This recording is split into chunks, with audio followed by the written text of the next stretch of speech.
Limitations of variance and standard deviation. आज हम समझेंगे कि स्टैंडर्ड डेविएशन और वेरिएंस को हम कहाँ कहाँ इस्तेमाल नहीं कर सकते, या कौन सी वो सिचुएशन है जहाँ पर इनका जो रिजल्ट है वो हाईली इफेक्ट हो रहा होता है। ठीक है, देखिए आपके पास अहमद और फ़हीम के स्कोर्स आपको जैसे कि टेबल में नज़र आ रहे हैं, और इनकी एवरेज वैल्यू भी मैंने यहाँ पे मेंशन कर दी है। अहमद के जो एवरेज स्कोर है 35 है, फ़हीम के भी 35 ही हैं। ठीक है, लेकिन यहाँ पे अगर हम देखें तो डाटा में जैसे 115 आ रहा है, इसका एवरेज से काफ़ी फ़र्क है। ठीक है, यानी काफ़ी डिफरेंस आ रहा है। इसी तरह से अगर 5 को आप देखें तो ये भी एवरेज वैल्यू से काफ़ी डिफरेंस पर है। इसी तरह से लेकिन अगर फ़हीम के अगर हम स्कोर्स देखते हैं तो इसके स्कोर्स इसकी एवरेज स्कोर्स के नज़दीक है एज़ कम्पेयर टू अहमद। ठीक है, तो अब यहाँ पर क्या होगा कि जब हम वेरिएंस या स्टैंडर्ड डेविएशन फाइंड आउट करेंगे तो इन दो वैल्यूज़ जो कि एवरेज से बहुत दूर है, इनकी वजह से क्या होगा कि जो डाटा में हमें इस डाटा का जो वेरिएंस मिलेगा, जो स्टैंडर्ड डेविएशन मिलेगा, उस पर इसका हाईली इफेक्ट होगा, जिससे जो डिसीजन है उसको लेने में यानी उसको अप्लाई करने में हमें जो उससे ज़्यादा एडवांटेजेस हासिल नहीं हो सकते। ठीक है, यानी ये इसमें एक इफेक्ट आ सकता है हमारे पास। तो इसको मैं यहाँ पर मेंशन कर देता हूँ कि जो एक्सट्रीम वैल्यूज़ होती हैं, अगर वो उनका एवरेज वैल्यू से काफ़ी फ़र्क होगा तो उससे भी जो वेरिएंस है वो काफ़ी उससे चेंज आ जाएगा। यहाँ पे अगर आप देखें तो अहमद जो है, अगर अहमद के हम वेरिएंस की बात करें जिसको हम एस स्क्वायर से रिप्रेजेंट करते हैं, ठीक है, और एक्स मैं रेफरेंस के तौर पे यूज़ कर रहा हूँ चूँकि मैं अहमद की बात कर रहा हूँ, तो ये 1670 बन रहा है। ठीक है, और इसी तरह से अगर हम इनके स्टैंडर्ड डेविएशन की बात करें जो कि एस से रिप्रेजेंट होता है, तो ये हमारे पास जो है ये 40.87 आ रहा है। ठीक है, और इसी तरह से अगर हम फ़हीम के अब स्कोर्स के हवाले से अगर हम वेरिएंस और स्टैंडर्ड डेविएशन लेते हैं, चलें जी इसको भी यहाँ पे साथ ही मेंशन में कर देता हूँ। फ़हीम के लिए जी मैं यूज़ कर रहा हूँ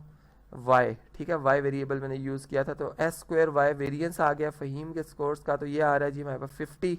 ठीक है, और इसी तरह से अगर हम देखते हैं यहाँ पर स्टैंडर्ड डेविएशन फ़हीम ही के स्कोर्स का, तो ये हमारे पास आ रहा है जी 7.07। ठीक है, अब आपने इस एग्जांपल से आपकी ऑब्जर्वेशन में आ गई होगी बात कि देखें सिर्फ एक्सट्रीम वैल्यूज़ के ज़्यादा होने से क्या हो रहा है कि जो डाटा का वेरिएंस और स्टैंडर्ड डेविएशन में बहुत ज़्यादा फ़र्क आ रहा है। ठीक है, यानी यहाँ पर फ़हीम का अगर वेरिएंस देखा जाए तो 50 बनता है, जबकि अहमद का देखा जाए तो ये 1670 बन रहा है। ठीक, तो ये एक हमारे पास जो नेगेटिव पॉइंट आ रहा है कि एक्सट्रीम वैल्यूज जो हाईली अफेक्ट करती हैं किस पे जी स्टैंडर्ड डेविएशन और वेरिएंस पर। इसी तरह से एक और पॉइंट जो कि हमें यहाँ से हमारी ऑब्जर्वेशन में आया वो हमारे पास ये है कि अगर हमारे पास कोई डाटा हो जो कि क्वालिटेटिव डाटा हो, ठीक है,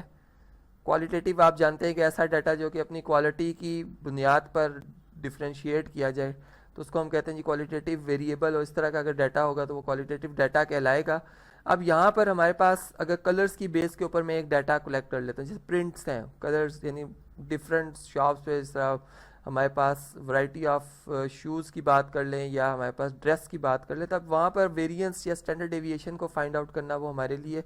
यानी वहाँ हम इसको फाइंड आउट नहीं कर सकते, ये एक लिमिटेशन है इस मेथड की। तो आज हमने इसमें ये देखा कि हमारे पास जो वेरिएंस और स्टैंडर्ड डेविएशन है इसमें कुछ लिमिटेशंस हैं। जैसे एक और पॉइंट जो यहाँ पर हो सकता है, चलें इसको भी शेयर कर लेते हैं कि अगर यूनिट्स जो हैं, जैसे आपने यहाँ पे देखा कि अहमद जो है इनके स्कोर्स को मैंने रन्स, चूँकि हम उसके स्केल में हम बात कर रहे हैं, अगर यहाँ पे फॉर एग्जांपल हाइट होती है और इंचज़ में हम बात कर रहे होते, ठीक है, और तमाम वैल्यूज़ इंचज़ में ना होती, ठीक है, यानी अगर हम यूनिट जो है वो एक जैसा ना रखते, कि कोई यूनिट हमारे पास सेंटीमीटर में होता है, कोई किलोमीटर में, कोई इंचज़ में, तो तब जो है वेरिएंस या स्टैंडर्ड डेविएशन फाइंड करना वो भी हमारे लिए क्या होता, इम्पॉसिबल होता।